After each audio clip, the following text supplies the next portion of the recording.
What is up? It's the Figure Hunter, and now we have the coup de grace, the final and grand review for the Forerunner, the Garmin Forerunner 255. So if you like this video, please give it a thumbs up. Please consider subscribing for more. I love this watch. I think there's a lot of value packed in to this watch offering, far and away better than the original 245 and very much in comparison with some of the very high-end, higher-cost watches that Garmin has to offer, the 955, the Fenix 7, and the Epics. So we're going to get into the details of that. As always, I test and track devices for the purpose of CrossFit and high-intensity interval training type of training programs versus all the running, biking, and swimming videos that are out there. So definitely, that's the tilt we're going to go at this watch with. That's what we're going to really specifically focus on when it comes to this review. And I'm going to do the review in a little bit of a different order or a little bit of a different approach because I think this watch has a lot to offer, so I'm not going to beat around the bush. We're going to dive into all the specs that make it awesome. I'm going to just sort of share about the specs that make it awesome and that differentiate it from the 245.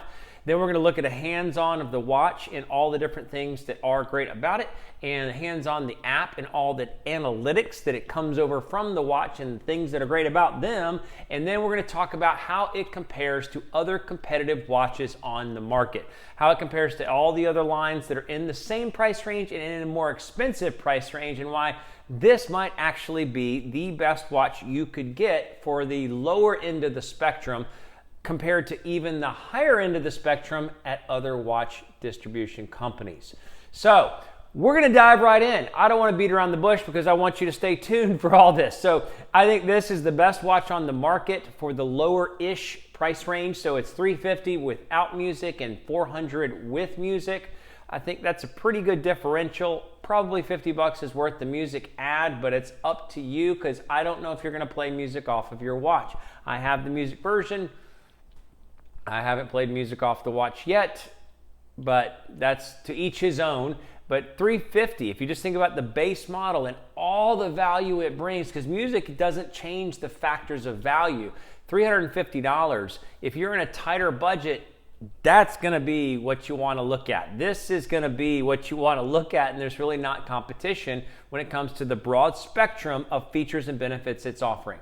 So what is old and still great on this? You have the body battery, which is a Garmin metric. You have training effect, which is an evaluation of each workout from an aerobic and anaerobic standpoint of how much exertion you put on your training, the training load, the overall load on your physiological body, the recovery score, recovery time, which is actually their advanced recovery time, which takes into account your body battery, sleep, and the rigor of that workout, the load trends over time, the sleep stages was originally on the 245, all the different widgets, the fact that this ties into third-party writers for different widgets, third-party writers for different functional, sports profiles you can use, third-party writers for different watch faces, and all of the things it's capable of, plus all the different watch faces you can choose from the Garmin family.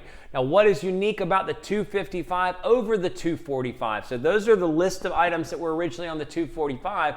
What is unique about the 255 over the original 245 is significant. So each one of these is kind of a big deal.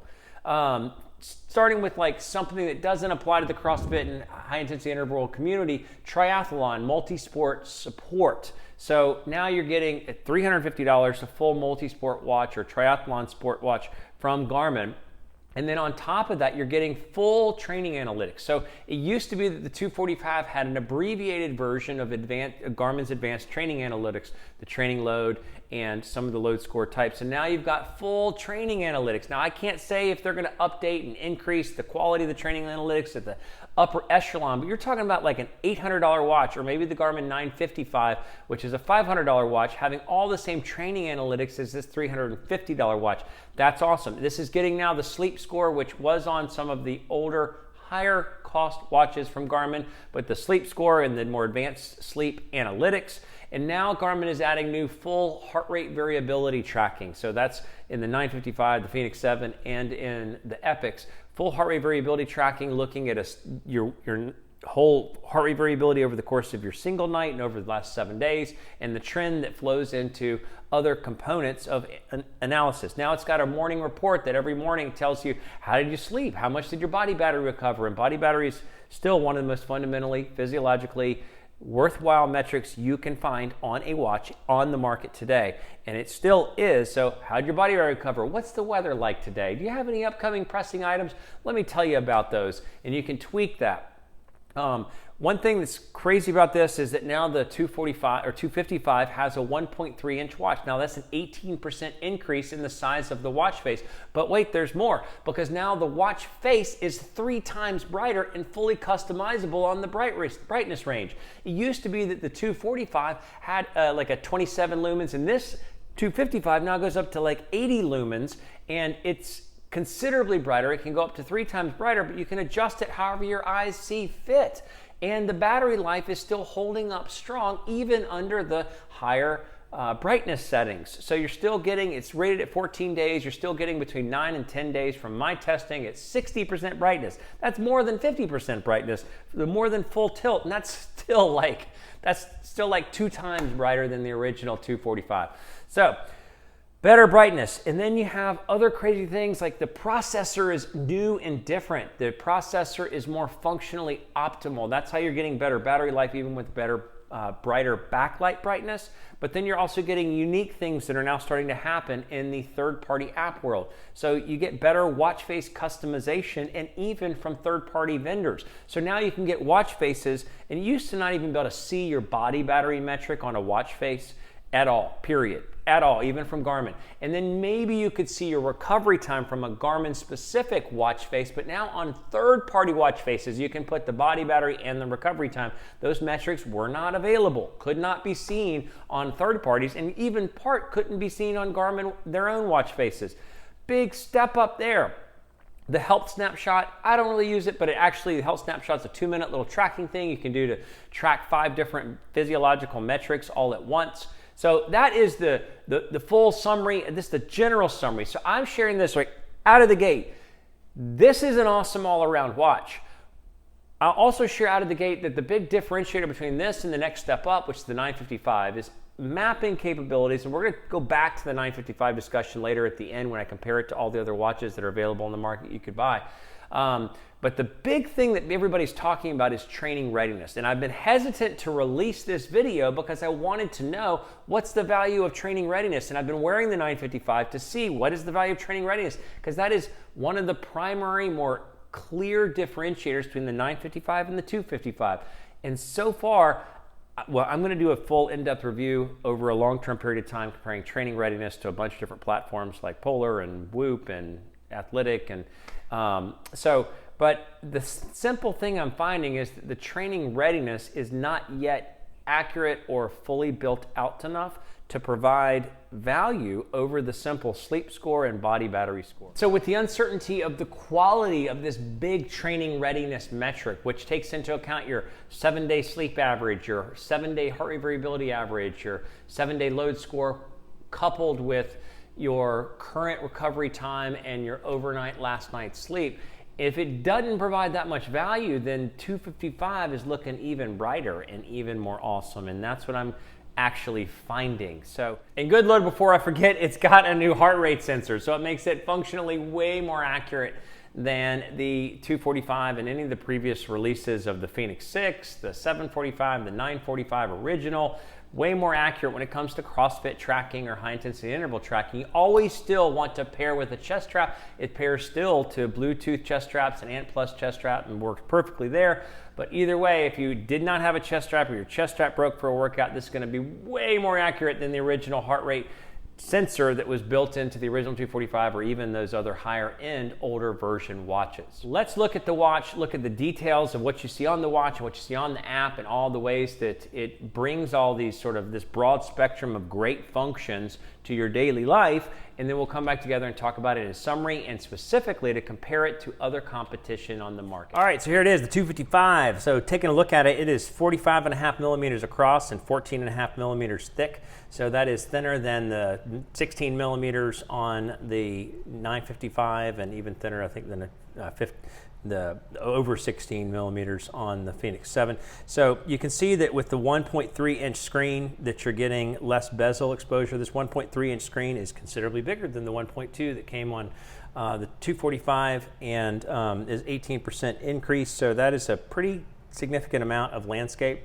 It's got a perfect balance in my opinion. The overall 45 millimeters in width plus the 1.3 inch screen just makes it a better overall feel and easily viewable. And the other thing that's really awesome about it is that they have jacked up the screen brightness. So you can, this is the widget menu, or not the widget menu, this is the quick control menu.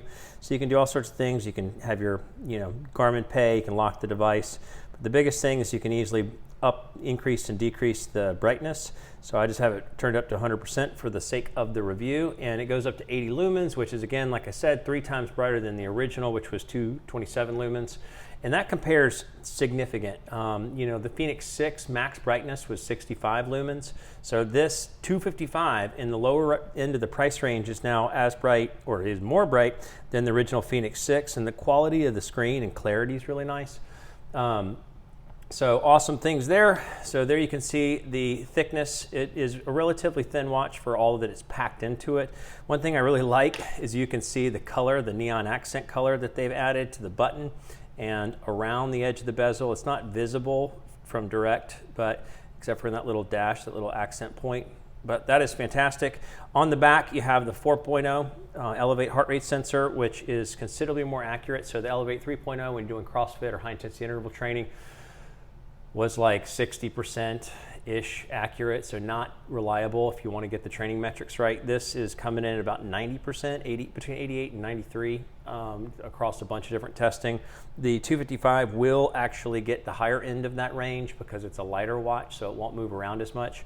So that's highly accurate. It's still missing between 8 and 10% of the upper echelon of the harder parts of the workout. So not ideal if you want to really get good metrics, but it will work in a pinch. Otherwise, you should connect to a chest strap. It's got a new pulse ox sensor here as well. It's got the same charging port, which is super fantastic.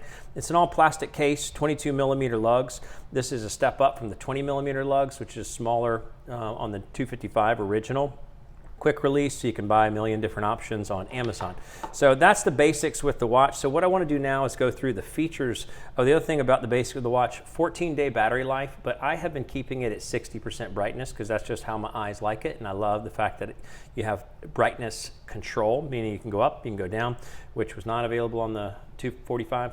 But 14 days of battery life, and I have it jacked up to 60%. I'm getting about 9 days. So that's still way more efficient. The new processors in these are way more efficient.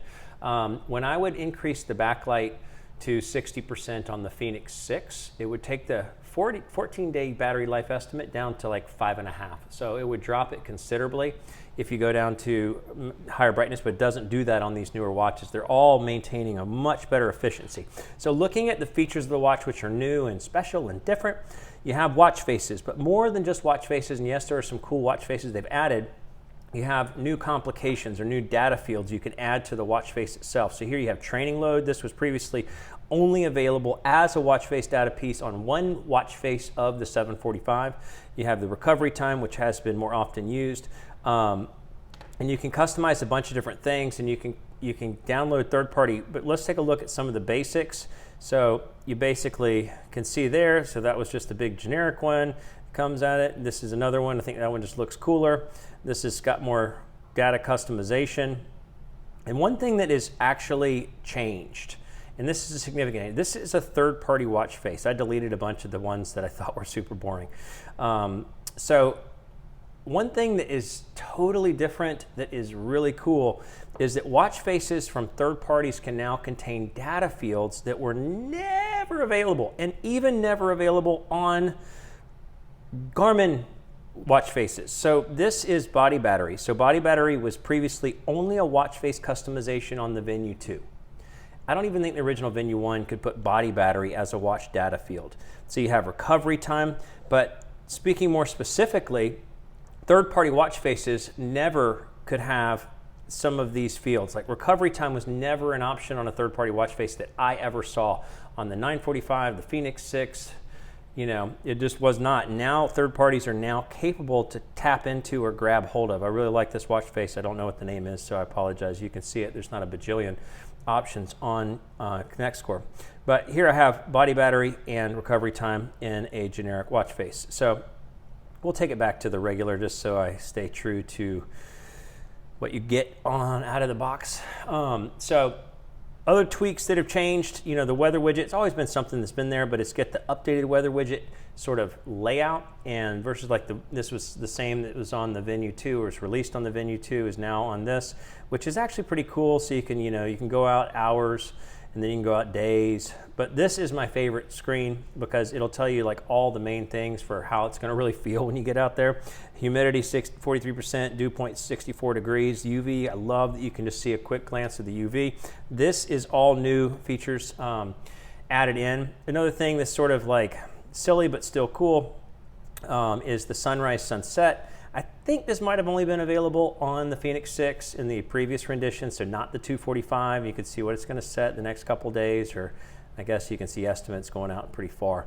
And then you know, cool feature that was not on the previous was the compass. One thing that the 255 has that the 245 never had was a barometric altimeter. So now you have full compass settings as well as altimeter settings there.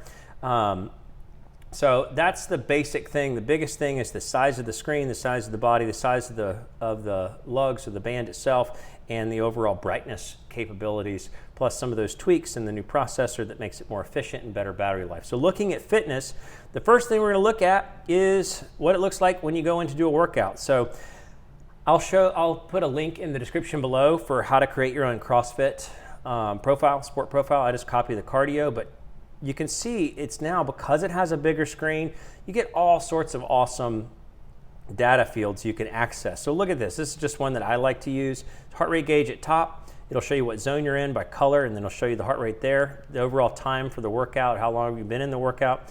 This is called the training effect gauge. So you can see how much aerobic impact you're having and how much anaerobic impact you're having mid-workout. So you want to be over like 2.5 to be improving your aerobic capacity or anaerobic capacity. So you can see which of those numbers, you know, typically you have to do some serious intervals to get anaerobic to build, but you'll see your aerobic capacity, you'll see when you've gotten to like 3.0, which means you pushed yourself in a way that's going to push your fitness. Lap counter. So this bottom button functions as a lap counter, which is perfect for counting your time per round. So A, it's good for counting how many rounds you've done. B, it's good for seeing what the last lap time or the last round time was and the current lap time. And then I made this into its own little dedicated page. If I just want to see, like if you're just doing Murph and you got to get through 20 laps or 20 of the partitions, you can see, are you falling off the last pace? And you can even add an average lap time in here to see what your average pace is. And then sometimes you just want to see your heart rate, see how jacked your heart rate is from the workout. So that's just a heart rate gauge. These are the 3 fields that I like to add. These are all fully customizable. You can do whatever you want up to this biggest set of data page here, but really pretty awesome. So that's what you'll see in a workout. And then after a workout, you'll see a full summary. It's gotten so much better with what you can see in the stats after the workout, or just prettier layout, I guess you should say. So the average heart rate, average calories you burned, just a simple page. And then you get your heart rate graph. It shows your average and your max. You can see where the Metcon burned it out versus the lifting in the beginning. And then this is probably the most important aspect. You see your overall load, so how much impact it had on your overall cardiovascular system, and you see your aerobic and anaerobic impact. So how you're building your aerobic capacity and anaerobic capacity shown there on the training effects. So this was originally on, and you can click into it, you can see all sorts of other things, but it's all the same basic stuff. The one page you don't get when you go back to look at a workout is the recovery time estimate. So that would be a 4th page you would be able to click to and see the recovery time, which is now living in the training status, which is where we'll go next.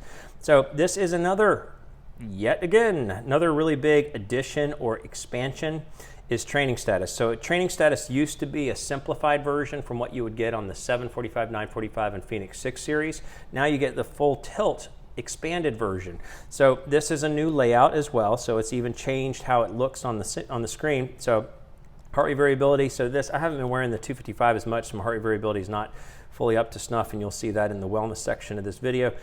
you know, it just shows you simple stats there, but then you can go into a series of stats on the training status. The acute load, this has actually gotten better. It's a little bit more easy to see. You see your overall load for the last 7 days. And load focus. Now this was a piece that was absolutely missing from the 245 originally, and it's within the training you're doing, what type of workouts are you tending to do more often? Highly aerobic, lowly aerobic, or anaerobic to determine how you're building your training schedule. And you can click into it and you see it, you can read it real quick, and then it changes to the bar graphs to show you how much, like, okay, you got to put in more anaerobic and more lowly aerobic. I have a lot of highly aerobic. So this is, again, awesome to be able to see them add this. This is the full advanced training analytics. You have your VO2 max score. There's a heart rate variability status. We'll look at that in a second. And then there's where the recovery time, and it clicks down an hour from now. And the cool thing about recovery time, this is advanced recovery time. So if you get bad night's sleep or you have a super stressful day, it'll add a couple hours on here, and your watch will beep and say, you didn't sleep very well. We're adding a couple hours to your needed recovery time for the next hard workout. So that is awesome. You can add other things in on the wellness side, like I think intensity minutes is also on there. And the other thing that I would say, just from addition when it comes to fitness and training, is this new feature here, is the fact you can add a triathlon. Oh, there it is. You can do multi-sport here, or you can make your own. Yep, that's what I wanted. You can make your own multi-sport. So you can make like a CrossFit run CrossFit, where, you know, or a run CrossFit run, like with Murph, you just run for a mile and then you do a CrossFit type workout. You could change it all in here and it'll track like your stats for that piece of the pie. So all really cool stuff. And then the last is the wellness. So before we look at the wellness details in the subsets, we're gonna take a short break to show you my morning report. Okay, so for the morning report, you actually have to have it on your wrist or it's not gonna get your body battery. For some reason, it doesn't show the body battery. You can see, you can put your name in here. Good morning, Fit Gear Hunter. It has a little picture of what the backdrop of the day weather-wise is gonna look like. It's pretty cool, actually. And then you say you're ready for it. This is gonna have one metric, that training readiness. Really low sleep score. I didn't sleep very well. I was up too late trying to get the last of these reviews done. 44 on the score, and you can obviously go into the full spectrum of issues with all of it. And then you've got the heart rate variability status, which will show, you know, the last night, and shows, you know, your heart rate variability improves over time as you settle into sleep. You can see the full specs of the day when it comes to weather. And then you have your body battery regeneration since midnight. Not good. But you can see all the details of any of these primary components when you wake up every morning, and then it basically just says rise and shine, get off to the day. Okay, so the morning report is really cool because it just wakes you up, tells you like how the day's looking, gives you a little snapshot of the weather and your sleep and all this fancy things, and obviously I got none of it.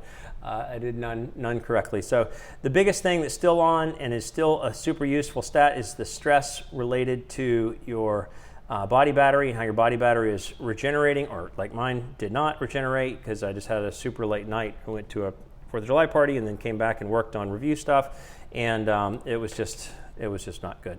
So body battery is a huge physiological component. I can't say it enough. It doesn't get stressed enough. This has been out for 3 years or 5 years. I think it came out in 2018. This is one of the most useful physiological stats on any watch on the market today. So there's body battery.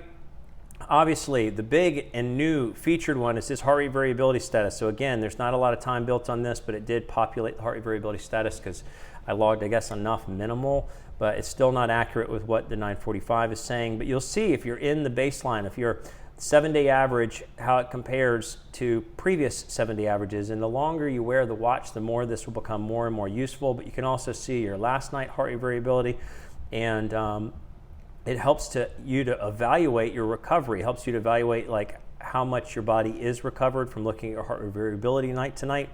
And then the last thing that is new to the 255 is the sleep score. So the 255 had sleep stages, which was close to the sleep stages of the other watches that were offered, but it never got the sleep score. It never got the widget where you could see it on the watch. Obviously,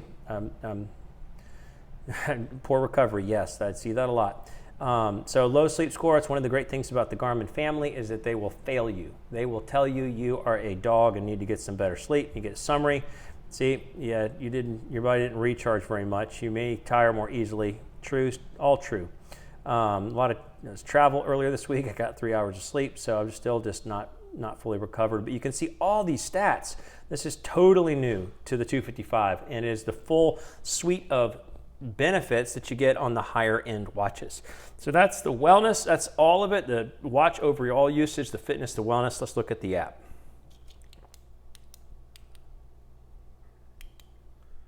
All right, so looking at the app, we're gonna try to stick to the basic things first. I'm not gonna really cover much of the basics. You can see the whole landing page.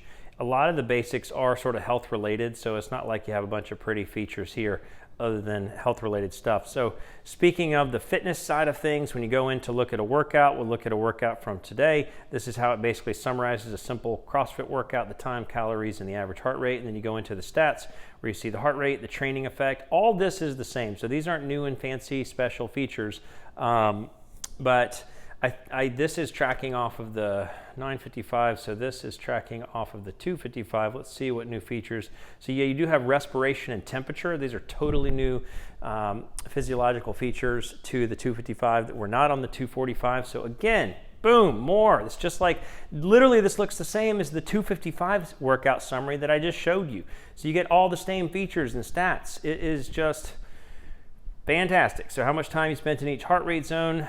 Lord, 8 minutes in zone 5. That was kicking butt.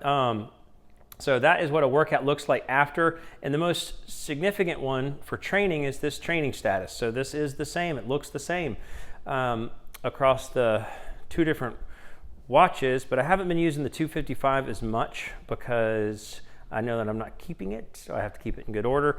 But you can see heat acclimation on the 255. Again, advanced feature that was previously only on the 955 and the Phoenix 6. So you have all the same things, but let's look in the load. This is where we talked about the different load specificity. This is where you see it, where you're falling short. Your exercise load, this is where you just get the overall pure cardiovascular load you put by workout by day, and you can dive into any of those dates down below and it will jump you into the workout stats. And then you have your acute load. Now this is now a little screen on your watch like we saw, so that you can see how your load looks over time.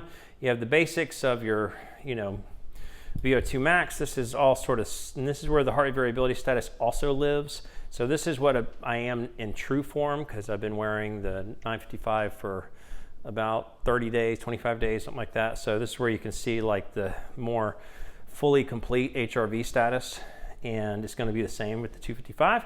So that's where you see the full training capabilities on the app itself. And so then you see the wellness features. So let's take a look at how wrecked I am. So this is the body battery over the last night. Again, like I said, one of the most primary physiological features. You can see I barely regenerated last night. Got very short sleep because I was up late and went to a party before. But it shows you that you are not ready to go into the next workout. You are not ready. It helps you to see that, which I now can appreciate. No. We're going to go to the sleep score. This is, again, a new feature. All these things. Now, sleep scores across 7 different physiological metrics over the last night of sleep, and you can see how useful it would be. Gives you a little blurb about how you should approach the day based on the quality of the sleep. Let's do this. Let's actually get a good day. Nope. Yes. Finally. Decent. So 6.5 hours, but it bases it on all these different functions. So I got more deep sleep this night, and it helps me to see that I got a better score. It says, you're a little bit short, great, but you had good quality, great. So same thing with the body battery. You can see on the days when you've maybe rejuvenated and regenerated like you're supposed to, where you get up to what for me is a high score of 70, because I just don't go as high because I never sleep as much. 56. Yeah, not good. Anyway, so those are the wellness features that are, and the thing I want to see is how the heart rate variability status grows over time and their capabilities to provide recommendations from heart rate variability status. The fact that it's on the 255 is huge because it means you're going to capture some of those updates and benefits, and maybe they're not going to be the same updates and benefits as the 955, but at the same time, you will still have some of the capabilities because it's built into the watch. What you do not get, I repeat, do not get is this training readiness. which takes into factors your last night. So basically it takes into factors your more recent events and then more long-term events. Sleep score last night, recovery time, most recent workout, heart rate variability status, primarily last night.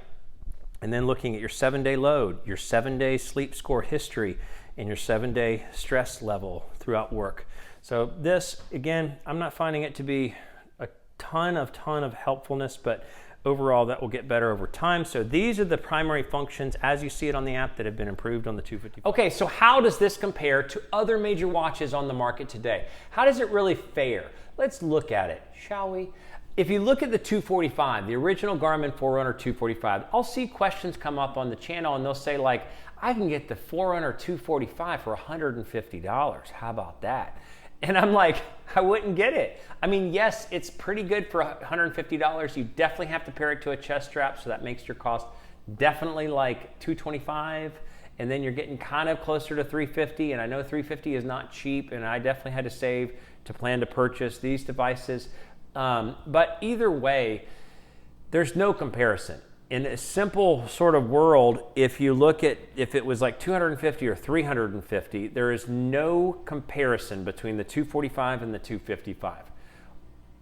The morning report, yes, that's great. The heart rate variability status, that's great, but the screen size is a significant difference. The battery efficiency, significant. The brightness of the screen, significant difference. The heart rate monitor, significant difference. The full spectrum of training load or training status analytics, significant. The sleep score itself, significant. Multi-sport, be able to go do a triathlon if you want to do a triathlon. That's significant. So that wipes the 245 off the table. So let's attack or look at some of the other watch manufacturers in the market today. Coros. I love looking at Coros because Coros has this long battery life. They're well known as 3 times the battery life of every other watch. And they have this like thing called the Evo Lab, which is like training load. You know, it's like very similar to the training platform. But if you do CrossFit and you do high intensity interval training, you probably don't run a lot. And bummer for you, because a Coros watch is somewhat dead in the water until you have run at least 300 minutes over 42 days. So a lot of running. They have a lot of running before it even clicks on the full training analytics. So if you're somebody that likes high intensity training, wants to be able to track the intensity of your training, then you better wait for a good long while and run a good lot of miles if you want to use a Coros watch. And that to me makes it dead. The second thing about Coros watch is you absolutely, no matter what other watches you look at, you absolutely have to have a chest strap. They're one of the worst heart rate sensor manufacturers, or whatever they've hired to put on their heart rate sensors. It's all been the worst. The Vertix 2, the Vertix 1, the Epix Pro, the Coros Pace 2, all been the worst when tracking high intensity interval training or CrossFit training. So high spikes and just high peaks in overall heart rate. Not trustworthy at all off of that platform. And then on top of it, they still don't offer any real wellness metrics. They've tweaked, I think I've heard, some of their sleep analytics. So they give sleep stages, but it's this big googly page of a bunch of lines. It doesn't result in any directive things. Like when you wake up with the 255, even without the heart rate variability that is now on it, you have your body battery to see how much you've regenerated in the last night, how much juice you have to go into the next day, and you see your sleep score, how much recovery you had on the sleep side of the equation. And those give you measures that you can take into, and you have your recovery time. But there's so many things about Coros that doesn't get mentioned, like it's the dimmest screen on the planet. Like all of their watches are incredibly dim, so they have great battery life, sure, but they don't track in-depth sleep analytics. They don't track heart rate variability. They don't track stress. They don't track a bunch of different components, and they're the dimmest screens on the planet with no adjustments. You can't make it any brighter. So Coros off the table, and I'm not talking baby Coros Pace 2. I'm talking Vertix 2 $700 watch. It is a cool looking watch, but not functionally as useful. The Polar line of watches, and I love Polar's platform. I'm a big fan of Polar. They're probably my second favorite platform. So Polar Pacer Pro, the Pacer, the Grit X Pro and the Vantage V2. So that's their primary suite of watches now. So what do they do well? They do well with nightly recharge, which takes into account a sleep score and an autonomic nervous system evaluation off of a few metrics for a certain period of time over your night's sleep. But it uses a trackable metric to give you like a basic start to your day, like a score. You're good to go, you're not good to go. So that compares and competes well. And then they do a cardio load or a training load pro. So they evaluate every workout to say you got a load score for that workout and here's your trends.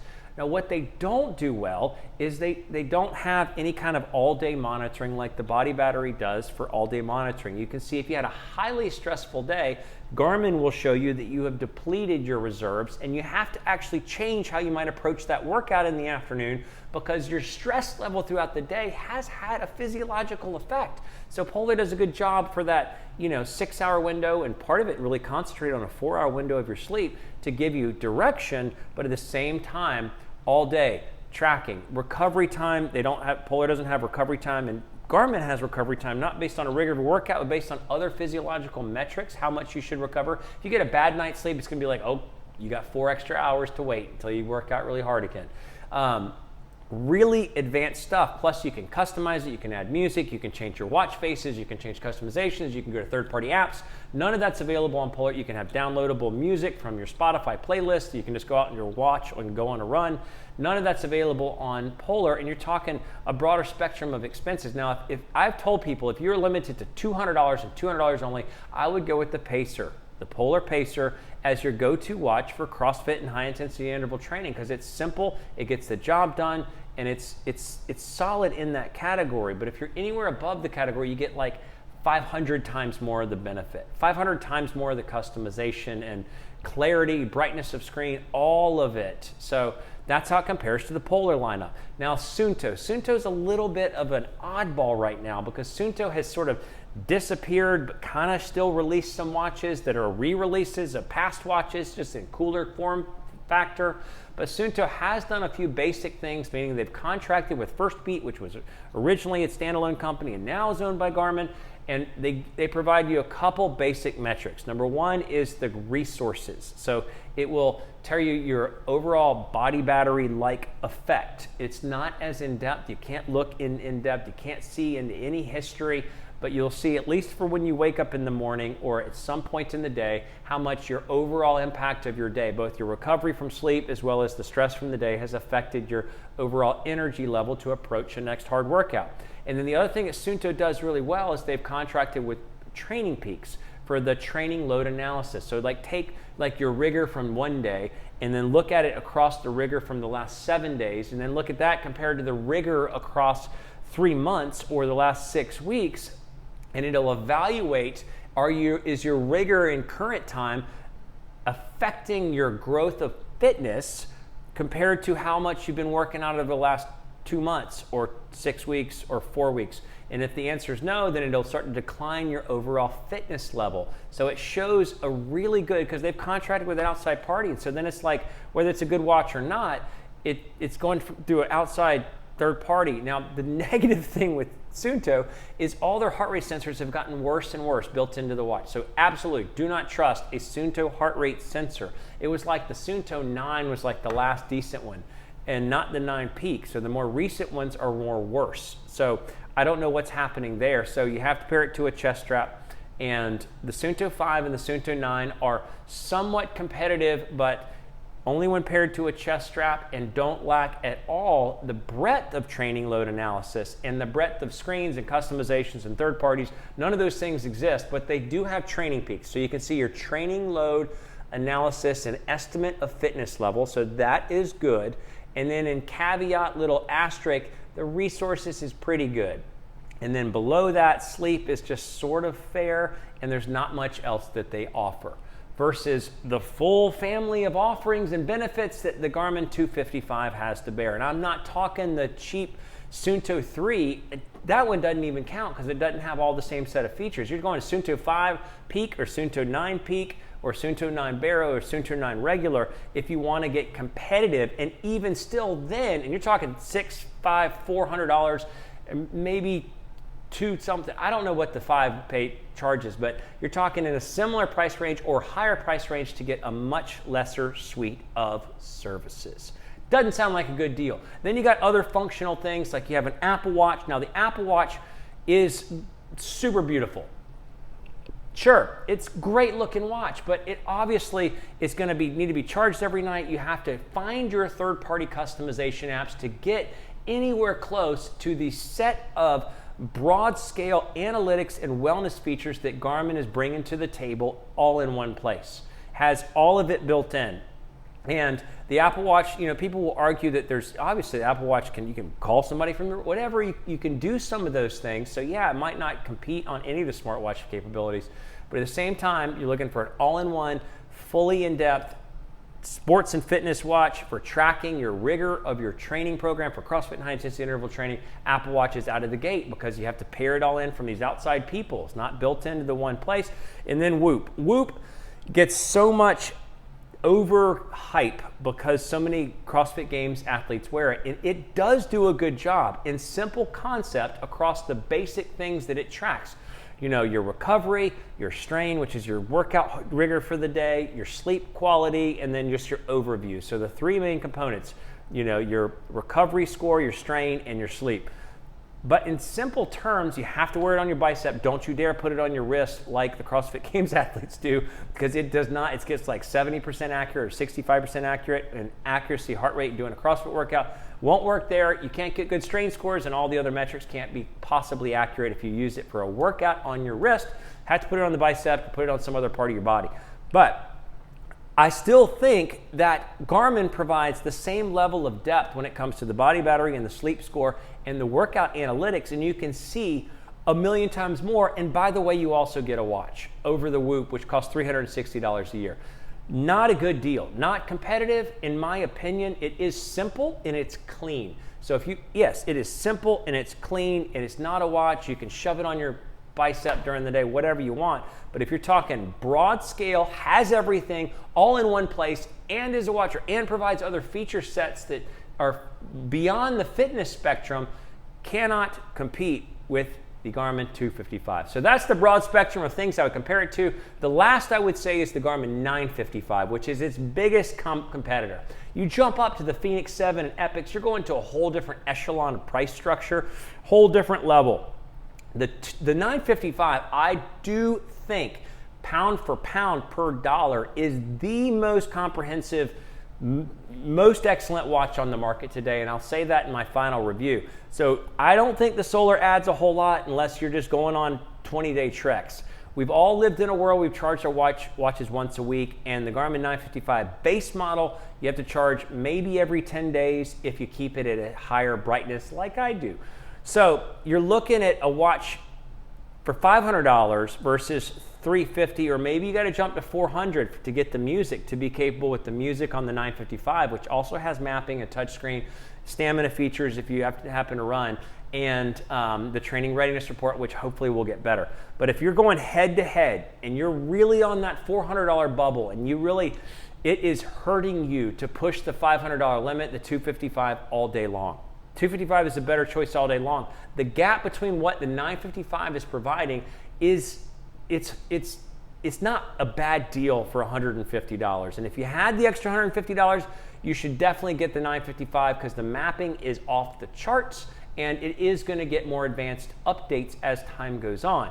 But the training readiness, to me, is not the differentiator between the two, between the 955 and the 255, because the 955 has training readiness and the 255 doesn't. That is not the differentiator for why you would get the 955 or not get the 255, because right now, in what it's providing, it's not providing enough breadth of reward, and the 255 provides everything else that I just listed about it. So with that, Garmin Forerunner 255, it's a Fit Gear Hunter. Thanks so much for watching.